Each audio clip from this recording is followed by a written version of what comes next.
maybe I should take this opportunity to acknowledge our Honorable Premier, also acknowledge our MEC, Dr. Mabuya. Both of them they are not feeling well today. We also want to acknowledge MEC Mfugeng, Honorable MEC Mfugeng, Honorable Sifuba. We want also to acknowledge our acting DDG, Dr. Pera, our HOD, Jatemo Khobo is here, our district director. I've seen that Muloi and Mezonge is here. We also want to take this opportunity to also acknowledge our HGP chairperson, the provincial HGP council chairperson who's here, government officials, our most esteemed guests, our learners, and most importantly, we want to thank you and acknowledge the presence of our media colleagues who have responded positively to this call. We have called you in this meeting. The MEC and the Premier have decided to host this media briefing so that he can release the results of the 2024 National Senior Certificate first to the media, so that the media can help us to communicate with the members of the community. So, as you know, that in the previous years we have been combining this session with the big welder function. This year we want the MEC and the Premier wanted to make sure that we pay attention, we give attention to our media colleagues so that they absorb this information, so that as and when the information reach our communities, reach our stakeholders, reach our parents, they at least have insight of how to interpret these results. Because there are many ways of interpreting these results, and we want you to assist us that whatever you write, whatever you communicate, reach our community and especially our parents.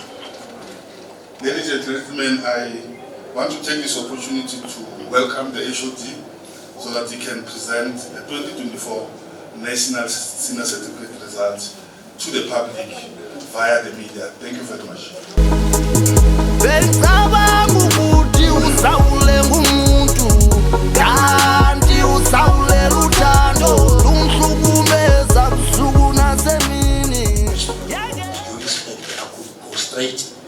And really start with the presentation. It's quite a number of slides, but I'll do justice to them, but be fast enough. Having said that, this is the results, the release of the 2024 NSC results media briefing. Mr. Ndaba has actually discussed the reasons why we are doing this technical release of results today instead of the traditional in fact, the traditional Tuesday, which should have been the day on which it would be our well done function.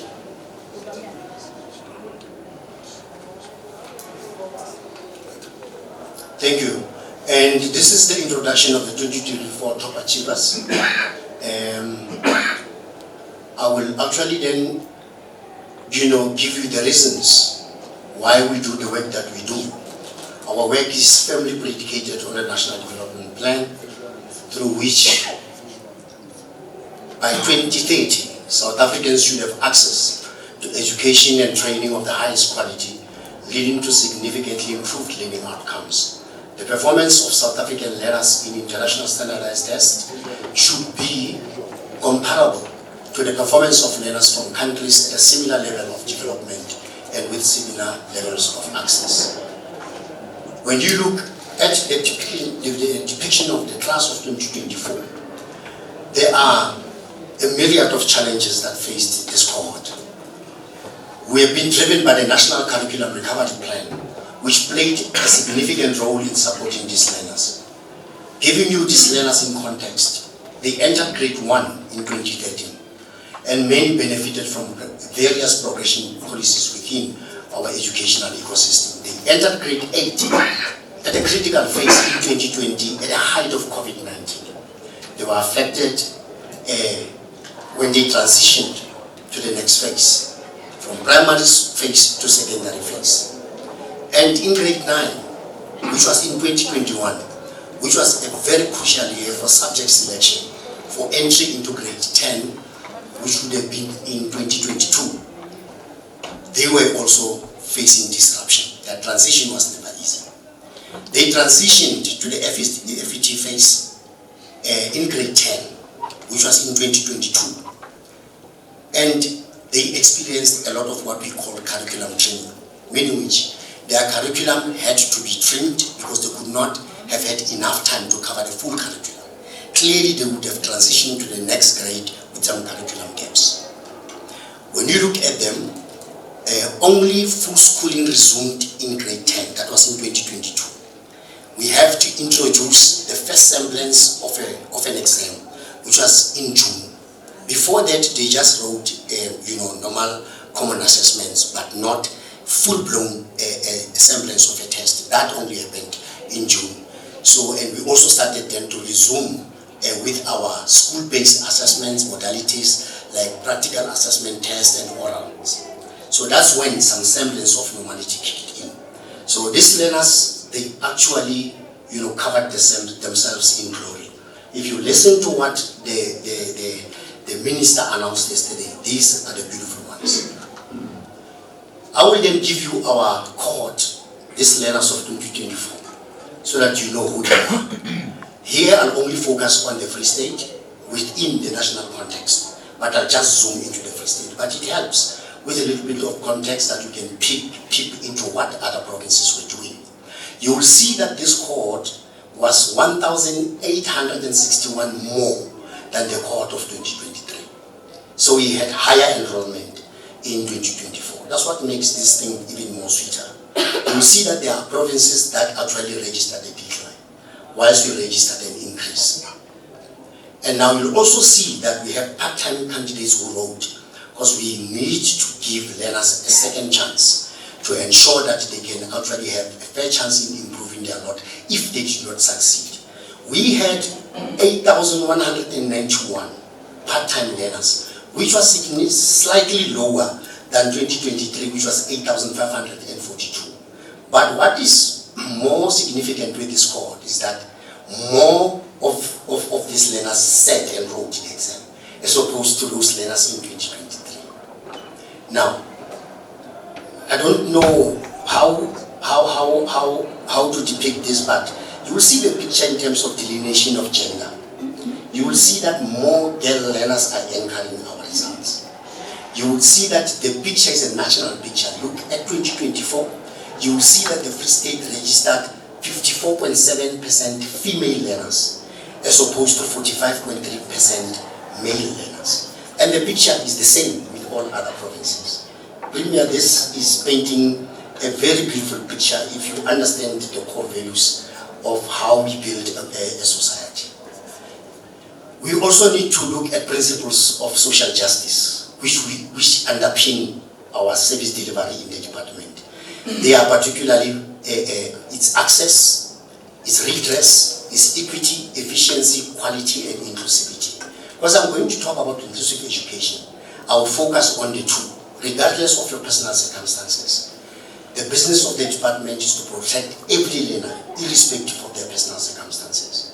So these are learners who have barriers to learning.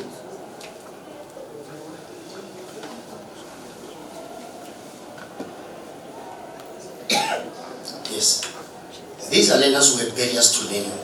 You will see that in 2024, the learners that wrote are 2,113, as opposed to 1,677 in 2023.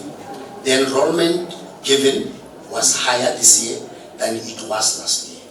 We ensured that we protected each and every learner who actually had barriers to learning. We'll show you how. You will see that in terms of what we call concessions and accommodations, based on barriers to learning that a number of learners were facing, we applied for what we call concessions and accommodations. A total of 2,417 concessions were given. These are learners who would either be blind, who would either have panic or anxiety attacks. It could be learners who are deaf. It could be learners who got chronic diseases that hamper their normal performance. They can't actually be painted with the same brush as the other learners because they are not similarly circumstanced. So those learners, we profile them very well. You see what the best in the country. It shows that we worked with these learners. Profiling does not start in grade 12. These are the learners who entered our system early. We came tracking them down. We got proper records of them. It was so easy for the concessions to be given. And big ups to my colleagues at Inclusive Education and exams. They did a steady work. Now I'm going to the Free State NSC 2024 outcomes. These are the 10 top learners, and amongst them we got actually best learners on merit. I will just run through them because some of these learners are here missing. It's such a beautiful thing to look at something being cooked, and at the tail end it just works like a bomb. The number 1 learner, it will be Fort Trekker, from Fort Trekker Senior Secondary, Susan Bender. She's in our midst. The next learner is Christian Daniel Huesen from Grey College. Is Susan here? Yeah. So this is Christian Daniel Huesen. And the next learner is from Welkom Gymnasium, Talita van Settert.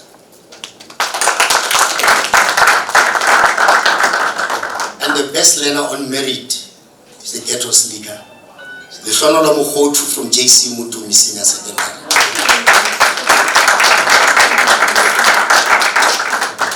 The next learner, Premier, a disclaimer, and it's just an accident of birth, is in Tabeleng Malakwani from Ranzani in Prefecture.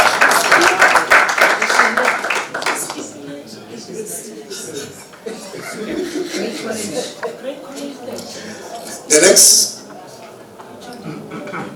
Premier, I'm sorry. Isaac Petrus is actually learner number 3. Duplessis from Grey College is number 4. Then our next best learner on merit, offering African language, is Leshonolo Mukhotu from JC Mutumi Senior Secondary. Yes. Then I come to that controversial topic, Premier. I wanted to frog jump this reality. This Ntabele Malakwani from Ranzani in Kwakwa, and I know she's not here, Premier. Oh, and no. Oh, yeah. The next learner is Elizabeth Tosang from Tsibo Secondary School. And the next learner is Precious Mbuluke Ntsolo from the Beacon Senior Secondary School. They call it the school, the only school that matters. They are not here because of they come from Thabo Mofusengana, which is quite far, and they will still be here again on Friday prayer. And then we've got the late Otto Ntwahai, Ventersburg. Then we've got Lerato Beyonce, Khudlane, Temuseng.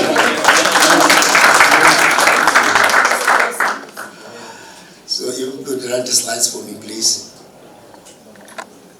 The next slide.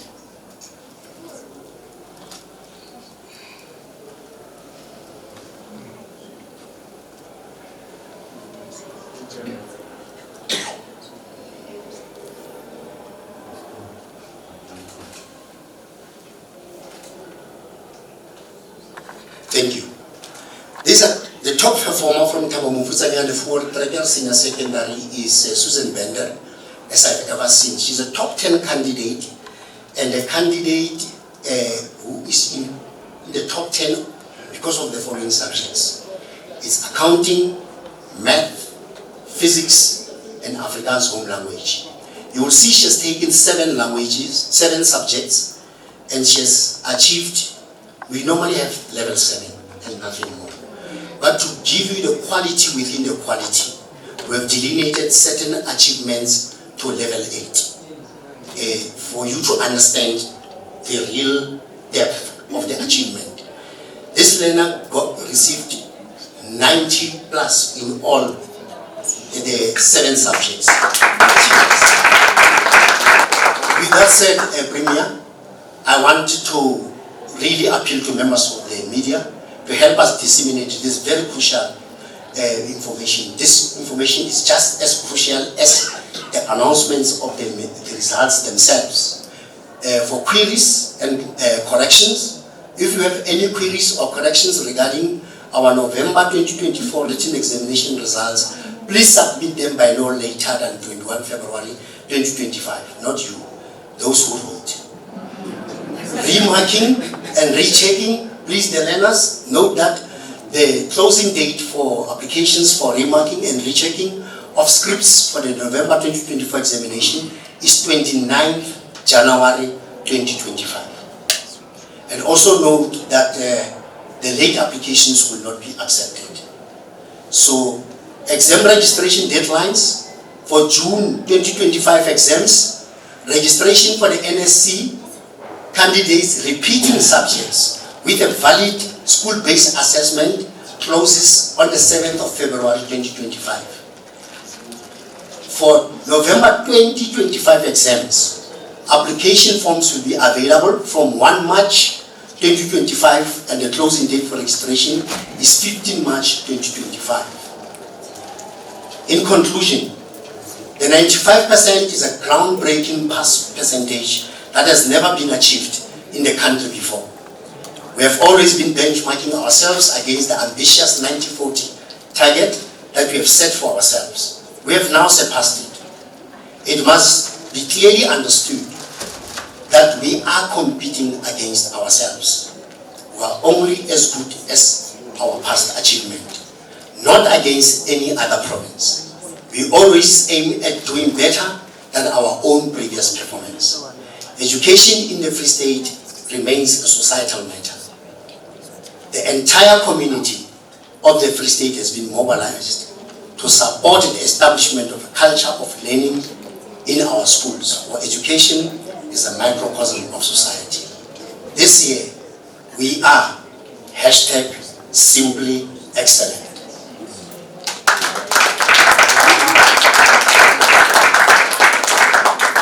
As Ms. Ndaba earlier advised yourselves,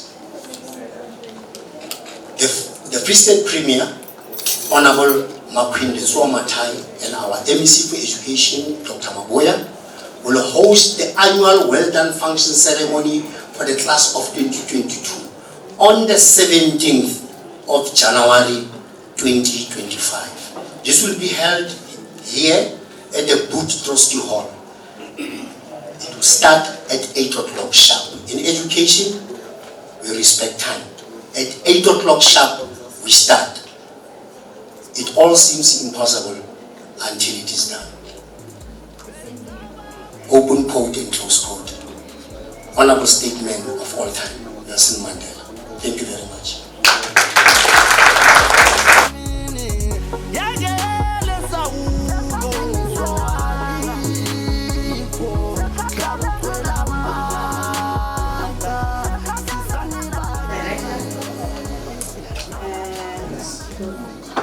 Let me acknowledge the presence of our Premier, Member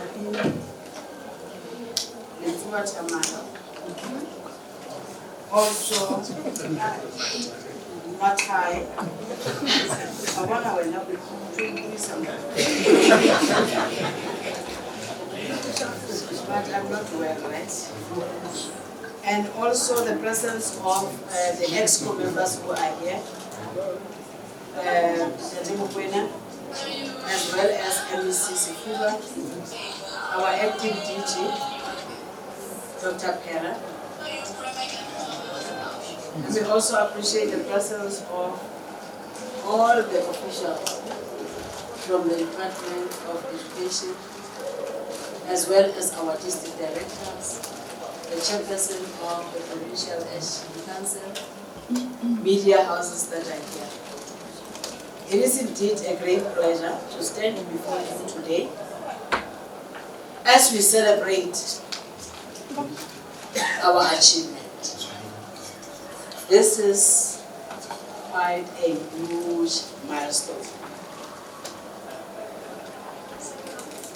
Never ever in the history of our public schooling system have we ever achieved this at the level of provinces. Schools have achieved this, but provinces have never achieved this level.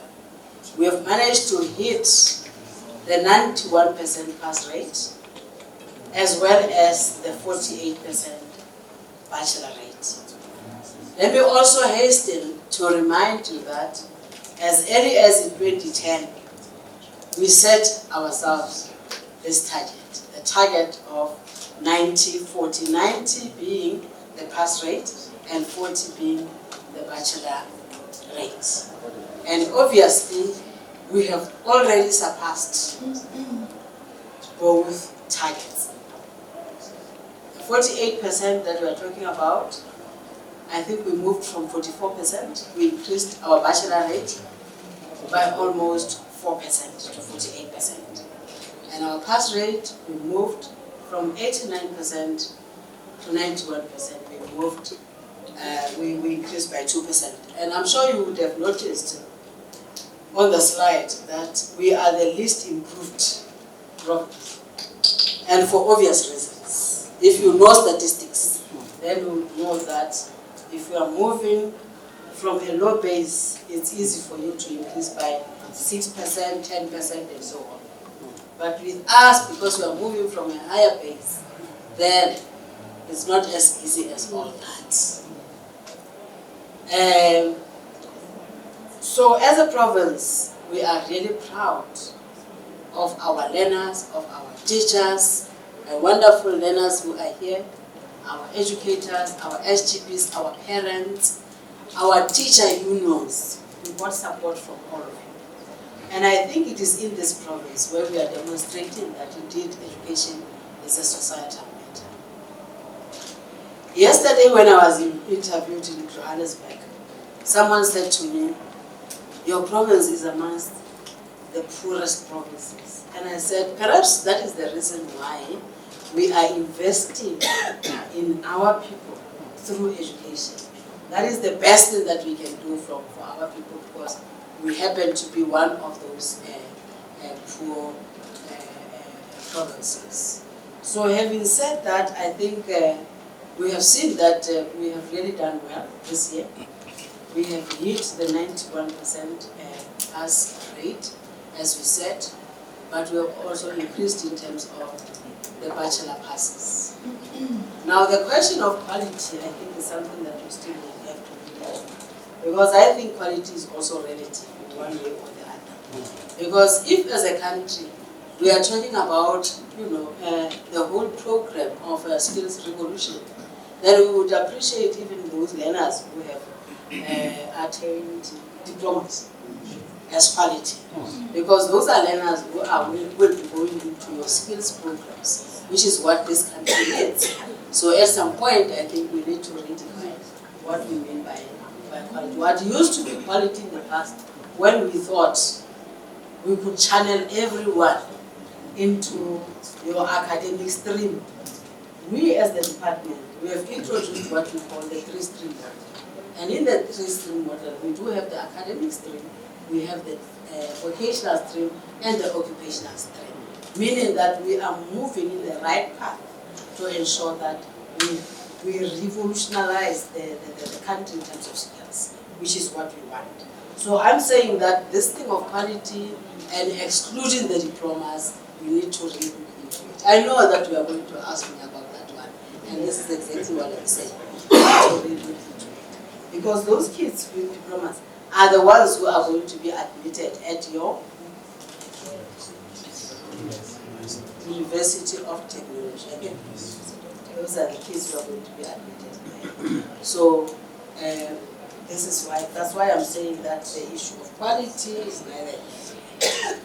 And you have also realized that in terms of inclusivity, because we have done quite well.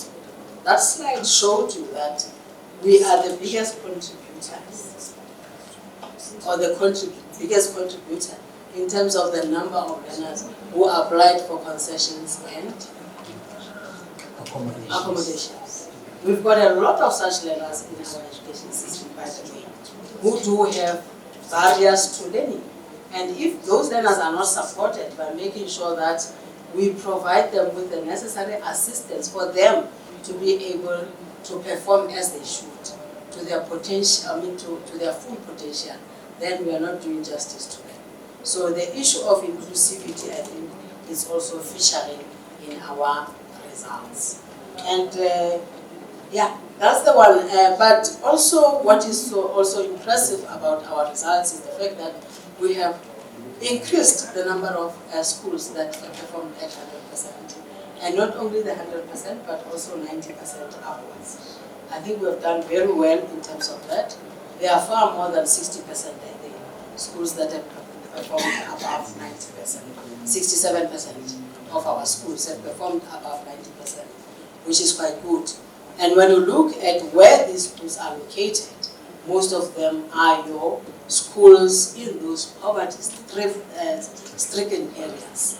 These are your quintile 1, your quintile 2, and your quintile 3 schools. And that in itself shows that our pro-poor policies are really helping a lot.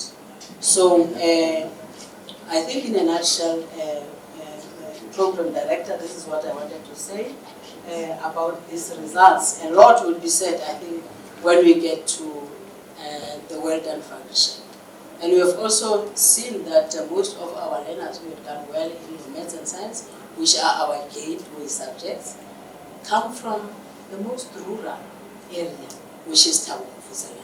So that in itself shows that we are getting somewhere as a province. Because now, if you begin to do these good things for those people who are the poorest of the poor, who live in rural areas, it means we are beginning now to turn the corner by investing in education or investing in those learners who are in those areas. Having said that, let me also congratulate my district directors. The district directors, we have done quite well. All of them, they have improved. All of them have improved in terms of the pass rate and in terms of the bachelor rates. And I know that I always say to them, they must not compete amongst themselves. They must just complement each other.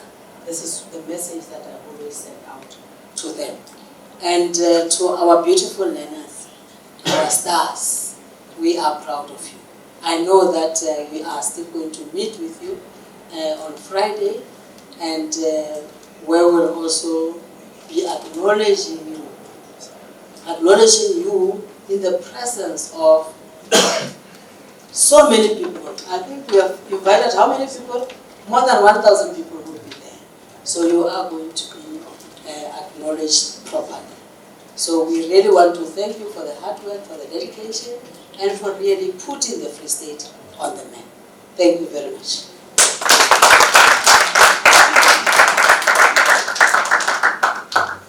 Thank you very much. Mistress Mabuya Sitsabili. Thank you very much, Dr. Mabuya. One thing that HOD did not tell this media people is that curriculum the very same MEC Adutsi, they are the developers of this. She was actually leading the team when she was working here at the Department of Basic Education. So, and I believe that from the Premier's point of view, we did not make a mistake by appointing Dr. Mabuya. I knew what I was doing with the background that I know. Dr. Mabuya, really, nobody can point a finger at me and say, but who is this person? Here are the results. They are talking to the person that she's seated here today as the MEC. So we did not make a mistake when we choose you, Dr. Mabuya. And thanks for not disappointing. Thank you very much, sister, for not disappointing. And I know how passionate you are. let me also acknowledge that the Pope,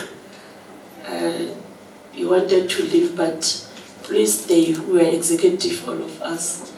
Mercy Fuba, because there will be those learners who like to engage learn under the psyche. We need engineers, we need technicians and so on. Ms. Fuba, thank you very much for making time, acting DG.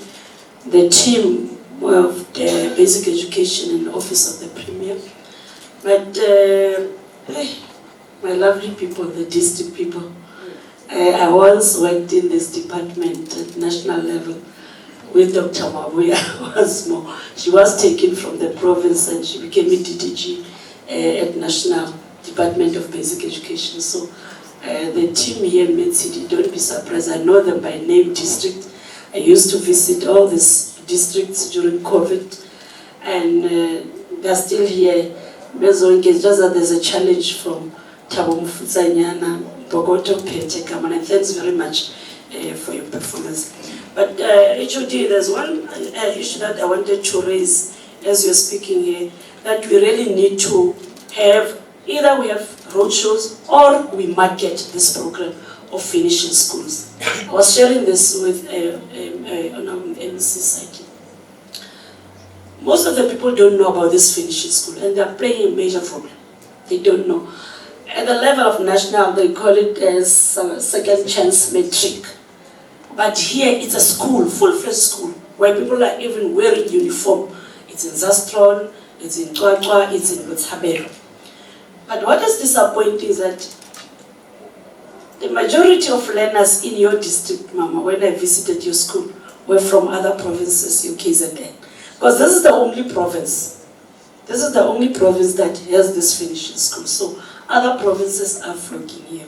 But we don't have our learners from Free State. And I hope as we make our speeches on Friday, Mema Niki, we really need to emphasize this. Invite councillors, market these schools within the Free State and give Free Staters a priority. Because most of the schools, honestly, are dominated. You go to Zastron. Zastron is dominated by Eastern Cape. And they don't know. When we engage with some of the people, I'm a deployee there in Karib, they say, I will not tell you. They don't even know what a school is okay. When you look at that school, it's actually our grade. Grade 13, but repeat of grade 12. But really smart, it's a finishing school. Meaning, how's a performer at the level of matric, you still have the second chance to go and register at the school. And the same government is still taking care of you. And they budget for you. You qualify like any other learner in that school. So the challenge this year, Dr. Mabue, is to really market our finishing schools and making sure that our Free Staters benefit from those schools. Free State performance history can be traced as far as 2011, Dr. Mabue. As you all know, when we're at about 75%. Since then, our performance has been gradually improving, and we have held on to position 1 for 8 years. There was a break in between, but I think it's 6 consecutive. Is it 6 or 6 consecutive? There was a break. I think it was around 2018. Yes, it was 20. Info.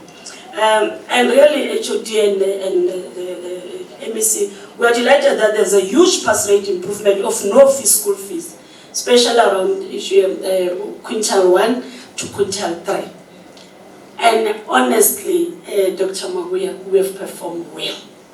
If you can just quote quintile 1 to 3, we know challenges that are there. I'm happy that we got one from Ndemuse. It's one of the schools that I adopted, that I made sure that this year, give me just 87. They said 87, when I was with you then. They promised 87. I said, okay, if you promise me 87, I'm going to make sure that you have food for the entire camp. And that's what we did, we delivered. I went to Ruddersburg. The teacher there, district director, promised me 89, 87. He was at 70. 76 last year. How much did he achieve this year? 89. I went to that school personally. We delivered food because they were saying to me, these learners, the background of the family sometimes really contributes to the learning, teaching and learning of these learners. So we supported that school during this term as well, during exams. We also supported Motel. We went to Grassland. They promised me 89, 87. I don't know how much did they achieve. They moved from 82 to 92. And it's one of those schools that is really within the communities that are disadvantaged. Dr. Mabuya, I think I visited the school twice in making sure. And for the first time they said to me, in camp, in camps, and that's what we did for these learners. And they promised me, actually now, by 87, it's even above what they promised me, and thanks very much, and Demolo. And Mema Miki, as we visited the schools, there were challenges, not that everything was smooth, there were challenges. There were those learners who were able to share with us and say, from the background, I'm here, Premier, but I don't know what's happening at home. I don't know what they're gonna eat. Benzaba mukuti usaule ngumuntu.